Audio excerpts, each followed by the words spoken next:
परम पूज्य गुरुदेव परम वंदनीय माता जी सूक्ष्म रूप से विद्यमान है। दोस्तों नमन करता हूँ, मानव मात्र को प्रणाम करता हूँ और प्रणाम करता हूँ दोस्तों आदिशक्ति माँ गायत्री, प्राणों की देवी, जो 84 लाख प्रकार के जीव शरीरों में प्राण रूप से प्रतिपल जो भी ज्ञात हमें जीवों की हलचलें धरती पे दिखाई देती हैं, उन सब का जो मूल कारण है, चाहे वो चिड़िया की चूँ चूँ है, चाहे वो कोयल की कू कू है, चाहे वो कुत्ते की भौं भौं है, चाहे वो शेर की दहाड़ है, चाहे वो मानवों का गीत संगीत है, चाहे वो मोर का नाच है, ये जो भी धरती पे हमें अपने आसपास चारों तरफ जब हम जिंदा हैं, जीवन हमारे साथ है, तो हमें ये एहसास जो जीवन का हमें होता है वो हमारे आसपास के विभिन्न जीव जंतुओं की जो हलचलें हमें दिखाई देती हैं दोस्तों, उन सब हलचलों का जो मूल कारण है वो आदिशक्ति माँ गायत्री है। परम पूज्य गुरुदेव ने हमें बड़े सटीक और वैज्ञानिक ढंग से अध्यात्म की शिक्षा बताई है, जो वो आज के समय में बहुत ही लाभकारी सिद्ध होने जा रही है दुनिया में। दोस्तों वैसे तो हमारे जब भी हम बात करेंगे तो भारतीय सभ्यता और संस्कृति की जब बात आएगी तो सारे संसार के संपूर्ण मानव जगत, संपूर्ण प्राणी जगत की जब भी हम बात करेंगे तो उस बात का जो प्रारंभ है उसका प्रारंभ भारत से ही होगा दोस्तों। तो ऐसी आदिशक्ति माँ गायत्री, वो प्राणों की देवी, जिसकी प्राणों की हलचल से समस्त जीवों में जीवन गतिमान है, ऐसी आदिशक्ति माँ गायत्री को हम नमन करें, उनका वर्ण करें, उनका धारण करें, उनकी आराधना करें, उनकी साधना करें। ये परम पूज्य गुरुदेव ने हमें सिखाया है दोस्तों ऐसी आदिशक्ति माँ गायत्री जो प्राण स्वरूप में आती हैं, जो प्राण स्वरूप हमें दिखाई तो देता नहीं है, बिजली की भांति है, कंपन की भांति हैं, तो आदिशक्ति माँ गायत्री एक जैव चुंबकत्व के जैसे काम करती है। वो प्राण जो दिखाई तो नहीं देते लेकिन स्पंदित होके समस्त हलचलों के जो कारक करता हैं, ऐसी आदिशक्ति माँ गायत्री जो प्राण स्वरूपा है। प्राण एक महाप्राण है, एक अल्प प्राण भी हो सकते हैं। तो आदिशक्ति माँ गायत्री वो सबल प्राण धारण करने का जो ये सूत्र है, गायत्री मंत्र इस ब्रह्मांड में ऐसे संस्कृत के शब्दों का ऐसा क्रमिक गुंथन ऋषियों के अथाह अनुसंधान के उपरांत वो सूत्र, वो जो बना है गायत्री मंत्र जिसको बोला जाता है, जब हम अपनी जिह्वा द्वारा इस मंत्र को बोलते हैं तो हमारे शरीर के पूरी जो षट चक्र होते हैं योग की भाषा में, जो हमारे मूलाधार चक्र से लेके सहस्रार चक्र तक रीढ़ की हड्डी के ऊपर हमारी ईड़ा पिंगला नाड़ी और सुषुम्ना नाड़ी का जो चक्र चल रहा है हमारे शरीर में प्राण रूप से, दोस्तों योग की भाषा में, अध्यात्म की भाषा में मानव को ये अतीन्द्रिय क्षमता संपन्न बनाने का ये जो कार्य है, ये भारत ने, सनातन भारत ने प्रारंभ काल से ही हमारे उन वैज्ञानिक ऋषि मुनियों ने हमें सूत्र रूप से सब प्रदान किए हैं। तो ऐसे ही ये सूत्र रूप जो सनातन वेद से प्रस्तुत हुआ है, आदिशक्ति माँ गायत्री, जो जब ब्रह्मा जी सृष्टि का सृजन, जीवों को उत्पन्न करने का जो कार्य उनको दिया गया, तो उन्होंने भी, ब्रह्मा जी ने सर्वप्रथम आदिशक्ति माँ गायत्री का आह्वान अभ्यर्थना की। आदिशक्ति माँ गायत्री से उन्होंने वरदान लिया और तब धरती पे पहला मानव जो मानव रूप में आया। हम मानव देह की यहाँ बात करते हैं, जीवन तो अनंत प्रकार के हैं, लेकिन यहाँ सबको स्पष्ट रूप से ये बात आज समझ में आ जानी चाहिए। आज के इस वैज्ञानिक समय में सब लोगों के ये बात समझ में आ जानी चाहिए, क्योंकि मध्यांतर काल में जिस भारत में हम आज रह रहे हैं, हमें जो जब हम धरती पे आए तो उस टाइम ये देशों में हमारे आज़ादियों की लड़ाइयाँ लड़ी जा रही थी और बड़े षड्यंत्र हो रहे थे। कहीं आज़ादियों की लड़ाइयाँ अचानक से ही सारी दुनिया में पैदा कर दी गई थी और विश्व युद्ध तक थे प्रारंभ हो चुके थे।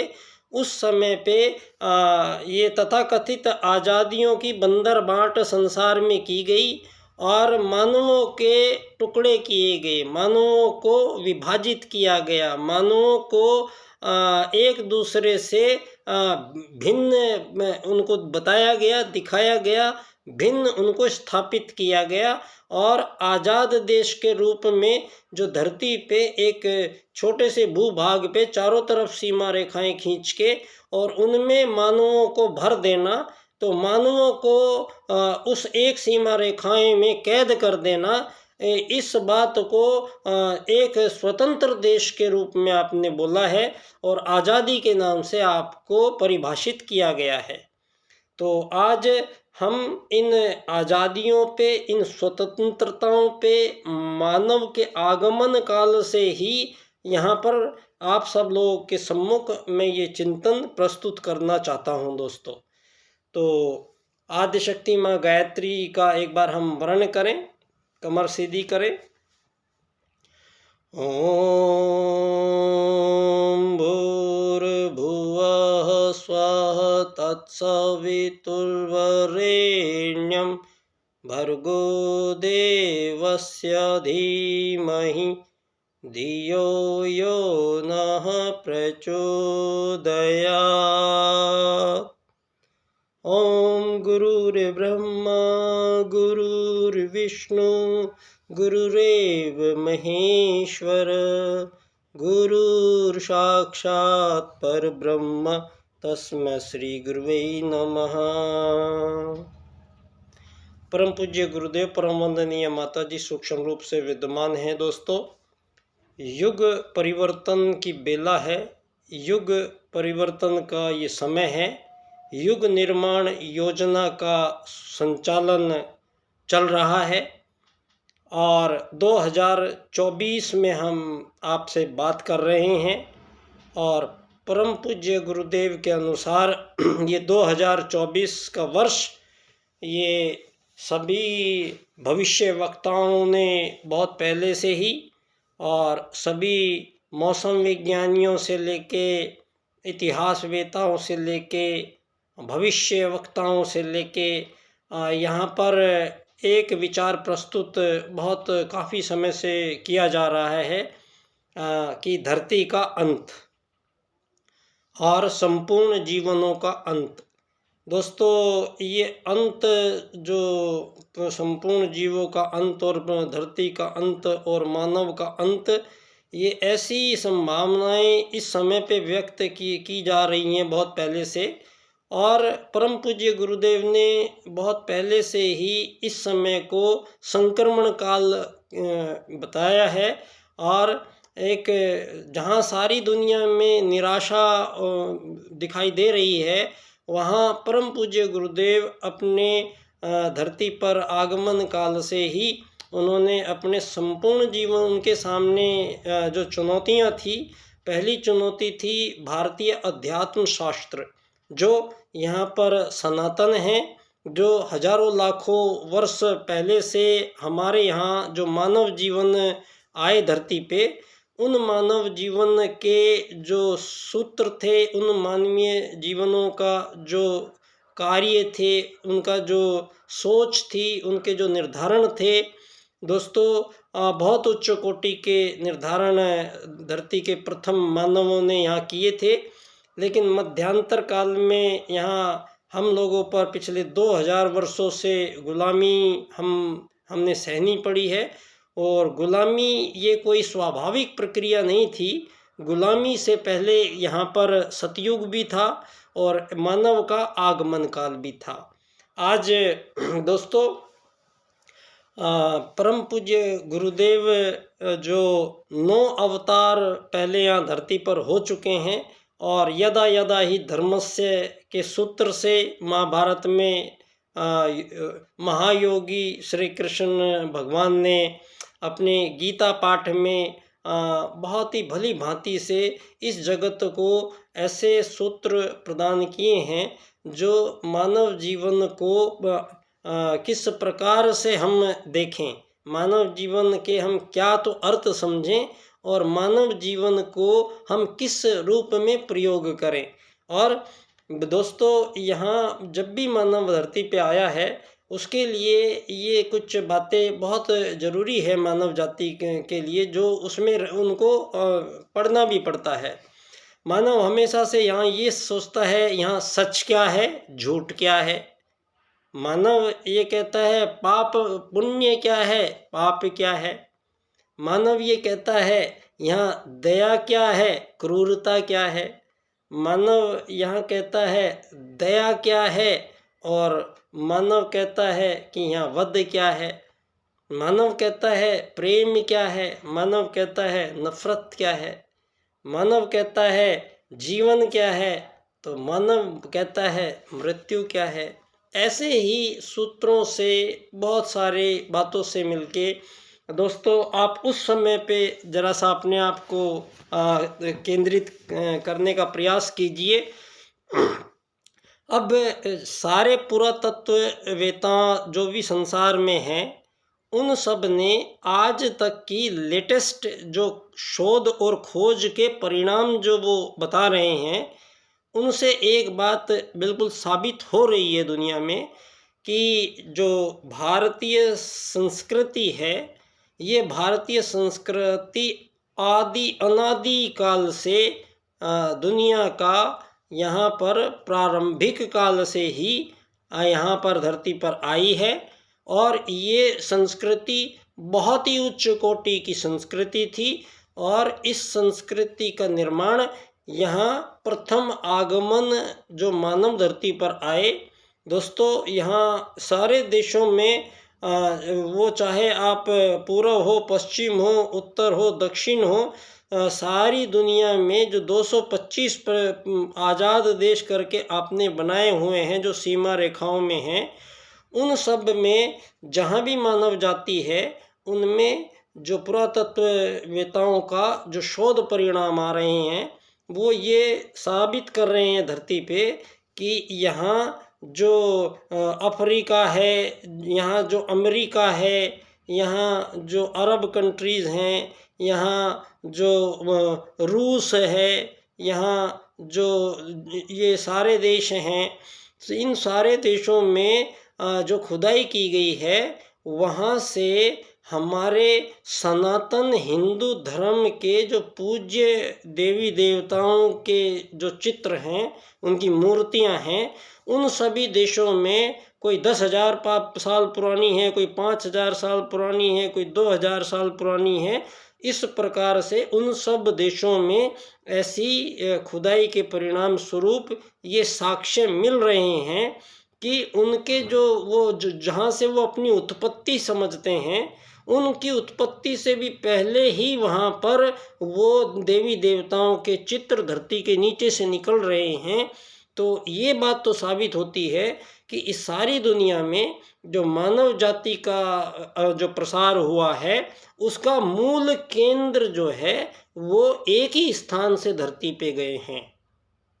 दोस्तों आज इन धर्मों के कारण जो धर्म आप तथा कथित ही कहूँगा मैं तो, क्योंकि धर्म जो नाम आपने ये रखे हुए हैं इतने सारे धर्मों के और जिनसे मानव और मानव एक दूसरे का युद्ध, शोषण, वध, हत्याएं यहाँ पर हजारों सालों से करते ही चले जा रहे हैं और मानव का दूसरा मानव उसको मारता है और उसको पराक्रम का नाम दिया जाता है धरती पे। उसको शौर्यता का नाम दिया जाता है धरती पे। ये कोई स्वाभाविक मानवीय गति नहीं है। ये मध्यांतर काल में जो सतयुग में ना कोई राजा था, ना कोई प्रजा थी, ना कोई दंड था, ना कोई दंडिक थी, स्वतः संचालित मानवीय जीवन श्रेष्ठ उच्च कोटि के विचारों में रमण करने वाला, सत्य में अवस्थित रहने वाला, सत्य का आत्म जो व्यक्ति यहाँ पर धरती पर पहले भगवान मनु, धरती के प्रथम पुरुष का नाम मनु है और उनका जन्म हिमालय क्षेत्र के नीचे के भाग में जो उत्तराखंड का भाग है उसका जो नीचे का भाग है वहाँ पर धरती का प्रथम पुरुष मनु का जन्म हुआ है।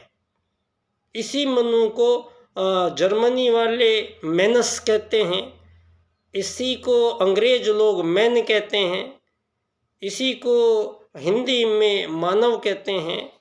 तो दोस्तों इनके जो सबसे प्राचीनतम जो साहित्य धरती पर उपलब्ध है वो है वेद, और ऋग्वेद में ये भली भांति मानवीय जीवन के संपूर्ण गूढ़ रहस्यों को बहुत गूढ़ता को सरलता से मानव जीवन को समझाया गया है। और हम ये वेद जो कहते हैं, हम ये कोई पाठ्य पुस्तक नहीं है, कोई ग्रंथ नहीं है। ये हम समझ लेते हैं, कह देते हैं कि ऋग्वेद है, सामवेद है, यजुर्वेद है, अथर्ववेद है, तो ये 4 वेद हैं। तो हम लोग आज ये समझ बैठते हैं कि शायद 4 मोटी मोटी किताबों का नाम है और उसमें लिखा हुआ है तो वो वेद है। दोस्तों मैंने आपसे पहले भी एक दिन चर्चा की थी, वेद जो हैं ये इतना विस्तृत सुविस्तृत पूरे ब्रह्मांड का ज्ञान विज्ञानों को समेटे हुए ये हमारे वेद, इनके उपवेद भी हैं। 4 वेद हैं, 4 वेद के 4 उपवेद हैं। एक वेद के ब्राह्मण हैं, अरण्यक हैं, वेदों की टीकाएं हैं, संहिताएं हैं। तो ये इतना विस्तृत है। पहली बात तो परम पूज्य गुरुदेव ने समस्त विश्व को अजस्र अनुदान जो पुस्तक में ये बिल्कुल पूर्णतः प्रमाणित और सिद्ध करते हैं गुरुजी कि सारी धरती पे मानव जाति जो धरती पे आई वो उत्तराखंड के नीचे के क्षेत्र में बसी थी और वो श्रेष्ठ जाति आई थी। जो धरती पर आए थे वो चूहे बिल्ली बंदर मछली से मानव नहीं बने थे। ये डार्विन और चार्ल्स वाद के जो सिद्धांतों ने आज भी हमें पढ़ाए जा रहे हैं, अब इनका कोई महत्व नहीं बचता है, बावजूद इसके अभी भी ये चालू है।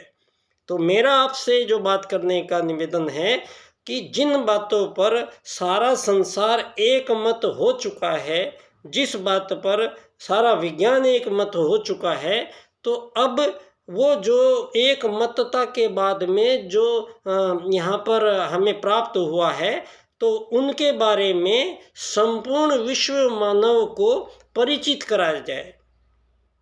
संपूर्ण विश्व मानव को जो आपकी ये त्रुटियों के परिणाम स्वरूप मानव को यहाँ पर अमीर गरीब मालिक नौकर बना के जो आप हजारों सालों से मानव की ही मानव से यहाँ पर जो दुश्मनियाँ चल रही हैं धरती पे, तो ये कोई स्वाभाविक नहीं है, ये परमात्मा की चाहत नहीं है, ये हम लोगों की विकृतियाँ हैं। तो मानव जो प्रगति उन्नति मानव कह रहा है, प्रगति उन्नति को अगर आपको समझना है तो उसके लिए आपको 2 सूत्र सबसे पहले समझने पड़ेंगे दुनिया को। सबसे जो पहला सूत्र यहाँ पर धरती पर संपूर्ण जीव जगत समझता है, लेकिन मानव को समझने की जरूरत है, आत्मवत् सर्वभूतेषु और वसुधैव कुटुंबकम। तो 2 सूत्र हैं। ये 2 सूत्र कहते हैं कि आत्मवत् सर्वभूतेषु, सारी धरती पर जितने भी प्राणी हैं जो प्राण से संचालित है, उन सब प्राणियों का ये धरती पूरा एक परिवार है।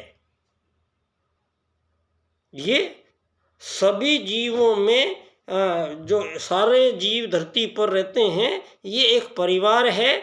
इसका अर्थ होता है वसुधैव कुटुंबकम। और परम पूज्य गुरुदेव ने युग परिवर्तन का जो सूत्र का जो नाम ही रखा है उसका नाम है अखिल विश्व गायत्री परिवार। इसका मतलब है कि सारी धरती पे, और सारी धरती पे, यहाँ भारत में ही नहीं बैठे हैं हम लोग, ये सारी धरती पे संपूर्ण प्राणियों का परिवार, अखिल विश्व गायत्री परिवार का अर्थ हुआ है कि सारी धरती के संपूर्ण प्राणियों का एक ही परिवार बनेगा, जिसमें परिवार क्यों, परिवार में एक दूसरे को सहभागिता, सहयोग, सेवा, समर्पण, इस बात को पंडित दीनदयाल उपाध्याय जी ने कहा है एकात्म मानववाद के राजनीतिक सूत्र से राजनीति में। और ये शब्द है धर्म क्षेत्र का है शब्द, लेकिन इस बार परम पूज्य गुरुदेव के ही प्रथम शिष्य कह लीजिए पंडित दीनदयाल उपाध्याय जी, जो गुरुजी से मिलते रहते थे, गुरुजी से उनका बहुत पहले से ही परिचय हो गया था। और दोनों उपाध्याय थे, दोनों आगरा जिले के थे। और जब स्वयं महाकाल धरती पर युग परिवर्तन के लिए आते हैं तो अपने साथ साथ बहुत सारी ऐसी देव आत्माएँ अपने साथ लेकर ही जन्म लेते हैं, उनको भी जन्म दिलाते हैं। तो उनमें से हुतात्मा एक पंडित दीनदयाल उपाध्याय जी, जो पूरे एक वेद सूत्र को राजनीति में स्थापित करेंगे। युग परिवर्तन का ये पहला सूत्र होगा। और आत्मत सर्वभूतेषु को जब पंडित दीनदयाल उपाध्याय जी 7 अरब लोगों को एकात्म मानववाद के राजनीतिक सिद्धांत में ले आते हैं, तब परम पूज्य गुरुदेव का वसुधैव कुटुंबकम मिल जाता है। तो दोस्तों, नोटिस में आया, पहला मानव धरती पे भारत में जन्मा और सर्वश्रेष्ठ मानव जन्मा। धरती पर पहले मानव आर्य कहलाए। ये आर्य उत्तराखंड के क्षेत्र में बसे, फिर इनमें से कुछ लोग दक्षिण में चले गए, वो भी आर्य इन्हीं में से थे जो दक्षिण में चले गए, वो द्रविड़ कहलाए जो बाद में। तो कई लोगों ने भ्रम डाला कि द्रविड़ अलग और आर्य अलग, ये सब ठीक कर लीजिए, गुरुजी ने सब क्लियर कर दिया है।